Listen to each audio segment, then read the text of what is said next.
নির্ধারিত তারিখে বিদ্যুৎ বিল পরিশোধ না করলে আমাদের বিলম্ব মাশুল দিতে হয়, এতে কি সরাসরি সুদ হিসাবে গণ্য হবে?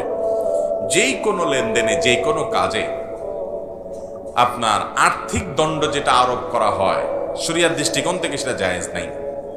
সেটা বিদ্যুৎ বিল বলেন, পানির বিল বলেন, বা অনেক সময় স্কুল কলেজে দেখা যায় ছেলে মেয়ে ফাঁকি দিয়েছে, একদিন যায় নাই বা দেরি করে গেছে, তো তার জন্য জরিমানা আরোপ করা হয়, এত টাকা জরিমানা। এটা জায়েজ নাই শরীয়তে। আর্থিক দণ্ড আরোপ করা এভাবে এ ধরনের ক্ষেত্রে জায়েজ নাই। বলে তাহলে কি করবে? তার বিকল্প ব্যবস্থা করা যেতে পারে। যেমন কথার কথা, তুমি 2 দিন কামাই দিলে তোমার ভর্তি বাতিল, তাহলে ওই যেটা আর্থিক জরিমানা করা হতো ওইটাকে ভর্তি রিনিউর জন্য ফি হিসাবে দিবে, ওইটা জায়েজ হতে পারে। এখন কথা হলো, বিদ্যুৎ বিল বা অন্যান্য বিল এগুলো দিতে দেরি করলে তো আমাদের অটোমেটিক অতিরিক্ত চার্জ চলে আসে, জরিমানা চলে আসে। এটা না দিলে তো আমার লাইন পাবো না। তাহলে তো আপনি নিরুপায়।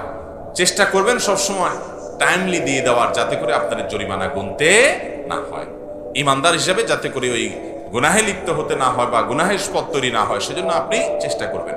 কখনো ভুলে গেছেন বা বিশেষ কারণে দেরি হয়ে গেল, তাহলে সেক্ষেত্রে আপনি যদি দেন আপনার গুনাহ হবে না, যেহেতু আপনার হাতে না, আপনি নিরুপায়, আপনাকে বাধ্য করা হচ্ছে এই আর্থিক দণ্ড দেওয়ার জন্য, এটা আপনার জন্য গুনাহ হবে না। কিন্তু আর্থিক জরিমানা নেওয়া এটা এমনিতে কি না, জায়েজ নাই।